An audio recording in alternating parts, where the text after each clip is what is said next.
Qual é a página mesmo? 250. Obrigado. Bom, então, pessoal, a gente vai trabalhar com essas duas palavras hoje, que é a questão do clima e do tempo. Muitas das vezes, a gente acaba confundindo, achando que essas palavras apresentam o mesmo sinônimo, tá? Porém, o que caracteriza uma e outra palavra é completamente diferente, tá? Quando eu falo de clima, eu quero falar de um aspecto, e quando eu falo de tempo, eu quero abordar outro aspecto, tá? E a gente vai ver quais são essas características. Então, por exemplo, né? Quando eu falo de clima, eu estou querendo dizer o seguinte: uma determinada estação do ano, por exemplo, a primavera, ela vai ter um clima de muita chuva e temperaturas próximas aos 20 graus. O que eu quero dizer com isso para vocês? Eu quero dizer que o que vai predominar nessa estação do ano são volumes de chuvas com mais frequência e temperaturas medianas, em torno dos 22 graus. Isso não quer dizer que a gente passe por um dia que não vá chover e que a temperatura chegue a 30 graus. Dentro desses 3 meses, eu posso ter dias que fujam dessa característica. Então, quando eu falo de clima, eu estou falando de uma condição atmosférica que vai predominar durante a estação do ano. É o que vai predominar, ok? Então, eu posso ter uma variação durante esse período de 3 meses. Tudo bem por aqui? Sim. Ok. Bom, quando eu falo de tempo, aí o tempo já é diferente. Quando eu falo de tempo, eu estou falando de uma condição climática do momento, neste exato momento. Então, se eu perguntar para vocês a condição do tempo hoje, vocês vão ter condições de responder para mim que nós estamos em torno aí de 15 graus e sol entre nuvens. E não está chovendo. Mas isso é uma condição de momento. Agora está 15 graus. Se eu perguntar para vocês, às 14 horas, a condição de tempo vai ser diferente. Pode estar 19 graus, pode estar 20 graus. Pode estar ensolarado, em vez de estar céu ou sol entre nuvens. Então, resumindo mais uma vez, né? Quando eu falo de clima, eu estou falando de um estudo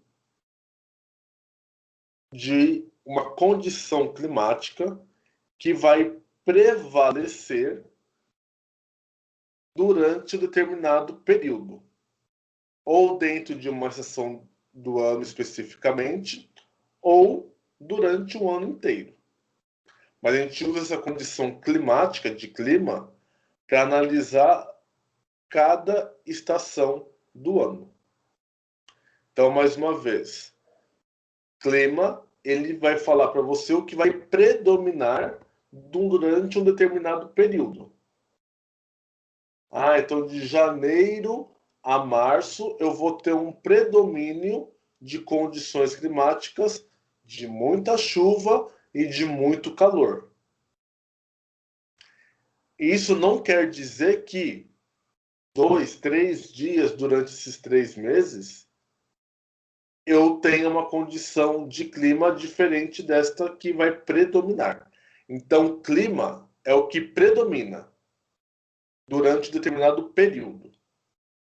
E tempo é uma condição atmosférica do momento em si. Tudo bem? Ficou alguma dúvida? Não. Não. Bom, então, Livro 2 ou 3? livro 3. Tá bom, obrigada.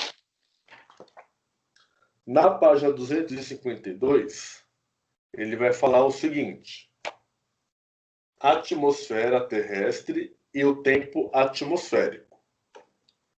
Desde a antiguidade, os fenômenos atmosféricos são alvo da curiosidade humana.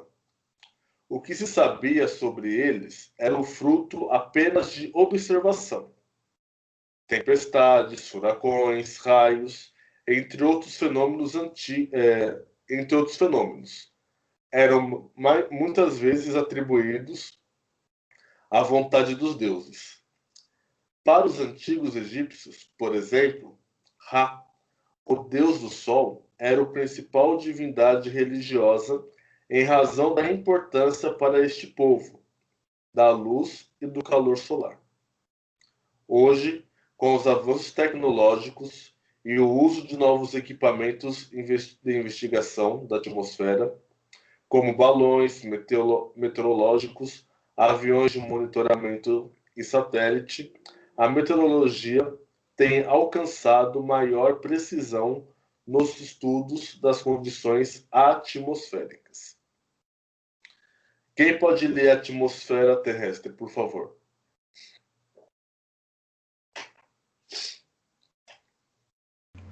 Pode ser eu. Pode ler, por favor.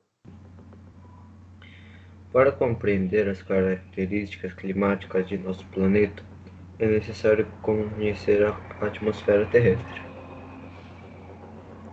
A atmosfera é uma camada gasosa da Terra. Os diversos gases presentes na atmosfera são fundamentais para a vida no planeta. Entre eles, os principais são o nitrogênio e o oxigênio. Este é vital para a nossa respiração. Vejamos alguns aspectos importantes relacionados à atmosfera terrestre.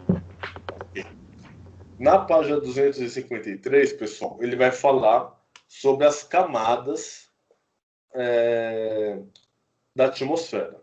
Então, a atmosfera abrange cerca de 1.000 quilômetros de altitude, divididos em 5 camadas que vão desde a superfície do planeta até o espaço sideral. Cada uma dessas camadas possui composição e temperaturas diferentes. Vamos conhecê-las. Então é o seguinte, pessoal, que vocês têm que ter em mente. Quanto mais alto eu estiver, menor vai ser o que é lá em cima. A quantidade de oxigênio. Exatamente. Então, os astronautas, né, usam aquelas roupas lá com oxigênio dentro, justamente porque quando eles estão lá no espaço sideral, lá não tem essa presença desses gases, que são essenciais para a vida. Então, de acordo com o infográfico que a gente percebe aqui na página 253, ele vai dar essa dimensão para a gente, né? Então, a gente vai fazer a leitura ao contrário, tá? De baixo para cima. Então, a troposfera é a camada mais baixa da atmosfera e se estende desde o nível do mar até a proximidade, aproximadamente 15 quilômetros de altitude. O ar que nos rodeia e que respiramos faz parte desta camada. É a troposfera que ocorre os fenômenos climáticos que conhecemos, como a condensação que forma as nuvens, a precipitação das chuvas e os nevoeiros, entre outros. Então, pessoal, dentre as camadas todas que nós temos na atmosfera, a troposfera é aquela que apresenta os principais fenômenos que ocorrem nessas camadas, tá? Ela tem uma quantidade enorme, tá? Aí ele vai falar da estratosfera, é a camada logo acima da troposfera, estende-se até aproximadamente 50 km de altitude. É nela que se encontra o gás ozônio, formando a chamada camada de ozônio. Essa camada envolve a Terra e é responsável por filtrar e reter a maioria dos raios ultravioletas do Sol, que, em excesso, são prejudiciais aos seres humanos. Então, mais uma coisa, né, pessoal? Então, a troposfera, repetindo, é a camada da atmosfera onde ocorrem os principais eventos atmosféricos na Terra. A estratosfera, ela tem uma importante função que é de filtrar os raios solares. Vocês estão percebendo aí que existem algumas setas, né? Ondas de rádio, né? Então, as ondas de rádio, elas vão funcionar, né, acima da estratosfera. Tá? Aí depois tem a termosfera ou ionosfera e, por último, a exosfera. Então, a gente não vai ler essas duas últimas, tá? Mas é importante que vocês tenham em mente a ordem destas camadas. Então, eu começo pela troposfera, depois vem a estratosfera, depois tem a mesosfera, depois a termosfera e, por último, a exosfera. Professor, Oi. no Monte Everest precisa escalar com oxigênio, porque é muito alto, não é? Então, para alguns escaladores, alguns utilizam esse oxigênio.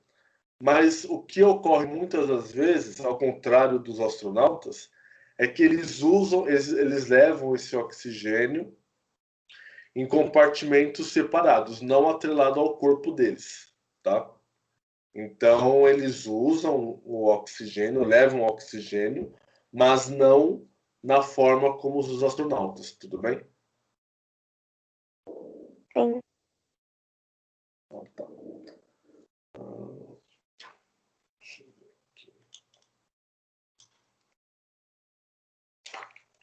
Bom, por fim, o tempo atmosférico e o clima. Agora que você estudou nossa atmosfera, vamos refletir sobre dois conceitos importantes do estudo do clima: o tempo atmosférico e o clima. Isso a gente já discutiu lá no início da aula, tá? Então, vocês podem pensar novamente. Então, vamos lá. É muito comum as pessoas tratarem o tempo atmosférico e o clima como sinônimos. No entanto, esses dois conceitos são diferentes. Então, não vou ler aqui de novo, tá? Mas é aquele conceito que eu falei para vocês no início da aula. Diferenciar o tempo atmosférico da condição de clima, tá bom? Na página 254, vocês têm 3 exercícios, dos quais vocês, por favor, façam, e a gente faz a correção deles na próxima sexta-feira. Tudo bem? Sim. Então a nossa aula termina por aqui. Tenha um bom dia e até mais. Até. Tchau. Tchau. Tchau.